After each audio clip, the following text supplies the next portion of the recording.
Our area is no stranger to sharp temperature changes, and with them come complaints of getting sick.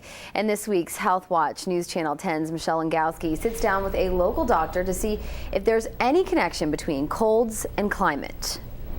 Many of us have been told that you can catch a cold when temperatures rise and fall quickly, or get sick from being outside without a coat in bad weather, but there may be no connection at all.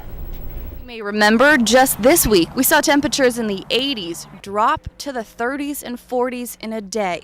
Many say these dramatic changes in temperatures can make you sick, but Dr. Whit Walker says it's just not true. There certainly are reasons to stay warm. There's certainly reasons to bundle up and not expose yourself to hypothermia and not get frostbite. But I'm not convinced that a sudden temperature change, that being exposed to cold weather, will cause you to be sick. So despite what your mother may have told you about making sure to put on a coat before heading outside, Dr. Walker says you can only catch a cold or the flu from coming in contact with a virus or bacteria. To be outside with cold and wet hair does not sound smart, but it's not going to cause you to get a virus.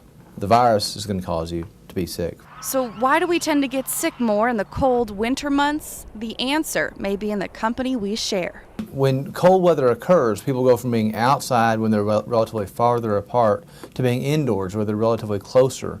And if you're sick and you're close to somebody else, you're more likely to pass the disease on to somebody else. This is where the importance of hand washing comes in. And if you're sick, try and stay home. The weather does not directly cause sickness, but the symptoms can still leave you feeling under the weather. And Dr. Walker also points out that while cold weather may make your nose run, it won't give you a cold. And freezing temperatures may give you a chill, but they won't make you come down with a fever. Live in the studio, Michelle Langowski, News Channel 10.